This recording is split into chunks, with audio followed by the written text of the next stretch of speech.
Hello and welcome to How to Start a Board Game Company from Off the Page Games. I'm Jay Cormier. Now this week I want to talk about marketing, and I want to talk about it with regards to it being 6 months and earlier from the launch of the board game. What can you do as early as 6 months before your board game launches with regards to marketing, getting your name out there? Because the worst thing that can happen is your game launches on Kickstarter and no one's heard of it. Everyone's like, where did this come from? That's not good unless you have a huge name and a huge following, and not just as a designer, but on Kickstarter and everything like that as a publisher.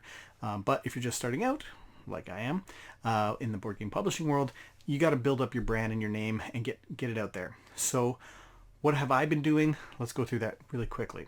First off is you need a BGG listing. I've talked about this before, but you have to get your game into BGG because this is where most of the gamers are going to want to get any extra information, and you have to have a really detailed description of exactly what the game is all about so they can read about it. Hopefully also an image as well, so that people can kind of get a little bit of a feel for that. That's all I have pretty much on here. Some people have posted some other things, but that's all I've done currently for BGG. We'll probably get more into this a little bit later. You have to have some sort of website. So I've got a very basic website, and I know that this is going to be a topic of an upcoming video when we dig into how to make your website better, because this is currently bare bones, pretty crappy website. But I had to get something up, and this is what we got up. So it's basically the logo. This is literally my announcement video of this company existing, signing up to the newsletter so they can learn more about my management. There currently isn't even, this is the only mention of my management. So this being my first game, I think I'm going to want to have that imagery a lot more prominent. And then I put here a schedule of where you can get a demo of this game. So that's pretty much it.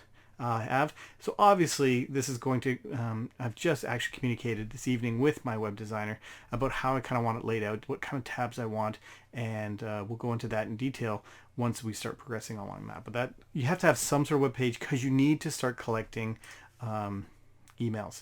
And I like to give my packers a little something for Fail Faster. When I was running that campaign, I gave everybody and you can still do it, sign up to failfaster.ca and you can get for free immediately a 16-page e-guide, ebook on how to create sales sheets for board games designers. For this one, it's not as cool, but you get a free decoder, which sounds kind of funny. But with that decoder, you will be able to unlock secret messages and even in-game content for all future games. So it's pretty cool. So check that out. Okay, so that's just the website. The next thing was, of course, is creating a Facebook social media page. So here again, using the image, and I use the social media for obviously linking to any videos that are launching, talking about any of the events I've been to, and even communicating to try to find more playtesters or getting ambassadors. You can see all these imagery of all the different events that it's been shown at, and talking about the events I'm going to be at, all these kind of things. So that's, you have to have social media presence nowadays. Of course, I don't know, can I see on this page how many followers I have already, or how many people like? I don't know how to see that on this page. Probably one of these things, but I won't go into that right now. All right, so I think I would know, maybe it's in here. 381 follows. That's pretty good for not doing too much yet. So that's pretty good. 381 follows already. So that's great. And then Twitter is going to be a lot lower. 76 followers on Twitter. I haven't really done too much on Twitter with it. I had a weird issue where this was I was actually I don't know, banned or something like that, or it was shut down right at the beginning for many months, and I kept trying to contact them.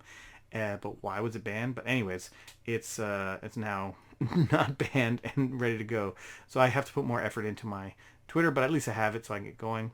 I also have the YouTube series that you're watching right now. This is marketing, even though it's mostly for people that are looking to start a board game company. I think also with 220 subscribers, it's starting to grow. It's pretty nice. I'm not getting tons of views per video, 25, 42, 53, so pretty low. But I enjoy doing it. It keeps me on track and on target, and maybe it'll grow over time and have you know, people watching it for years to come. Who knows? But it's also good for people that maybe you're not looking to start a board game company, but you want to see some sneak peeks at new upcoming art for mind management, that kind of thing. That's going to be released through these video series first, so that's kind of cool. Probably the biggest thing is being at cons and trying to get to as much con presence this year as I possibly can. Now, sometimes that's not even me. Fortunately, I've designed this game with Sen Feng Lim, and the creator of the comic book, Matt Kint. He also himself has been able to go to Gen Con specifically and help demo this game. So having myself, having Sen and Matt all go out to different cons and try to demo this. And then for the cons I haven't been able to get to that I want to, fortunately I've been lucky enough to have a couple of ambassadors volunteer to help demo the game at other conventions. So far, I've been at Gen Con, and that didn't cost us anything. We actually got added to the schedule, which is great, but we were just on a specific table at a specific time.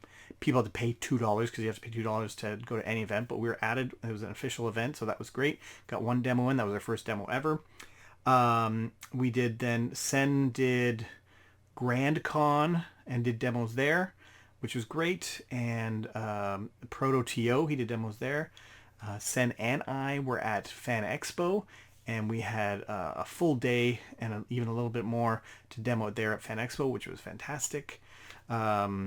We had, what else? Oh, Shucks. Sen and I were both at Shucks. That was great. We had 2 full days of demos at an actual demo, Indie Alley it's called, and that was fantastic, which I talked about, and I had footage in a previous video, so that was cool.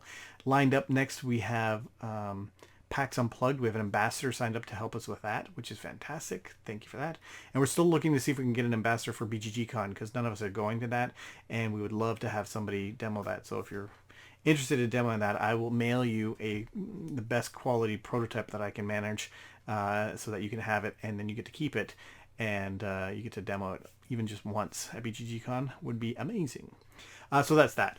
Now, what do I have when I'm at the cons? What am I doing? So I've got an email list signed up. I won't show it too much because it's got people's names and emails on it, but I've got an email list that you want to obviously get. If you want to know more, sign up this email list. That's obviously hugely important, because you can even, if you wanted to, calculate how much it costs to go to these events, and then how many new emails you got. That's how much each customer acquisition cost, and you can figure that out. I also had a postcard that I've shown many times on these video series that I handed out, which has got the beautiful art on it from Matt Kint, some information on the back, but it also is what I like to call an advanced promo, which has been tickling people a lot because it's a pretty funny idea. But this, if you hang on to this card, you don't even know what it is yet or what it does, but it is an advanced promo, and it will give you an in-game benefit if you have this postcard. Then you have to get it at one of our conventions that we're going to. So we'll have this postcard even at future conventions, even once the game comes out, so you can get access to that secret stuff. So that's kind of a neat nick. We obviously got a couple banners made up as well. So that was kind of all part of our marketing information, and had better art prepared for the main board so it didn't look like our crappy prototype, and helped draw people in. And we even upgraded it to the newest board for Shucks. I had the brand newest art, so that really drew people in. And that's pretty much all I've been doing so far with regards to kind of getting the word out. And if there's something here that you think I haven't been doing yet, that you're like, oh, how come you haven't done this? Please let me know. But I kind of just wanted to highlight how important it is to really do a lot of groundwork and a lot of the, fairly organic word of mouth type of getting your message and your brand out there so that people know it exists. So by the time Kickstarter launches, they're like, oh yeah, I remember that. Let alone getting all of the emails, subscribers and whatnot. That's going to be fantastic. So that's it for me for this week with regards to marketing and early marketing, advanced marketing. And we'll see you again next week. Thanks so much.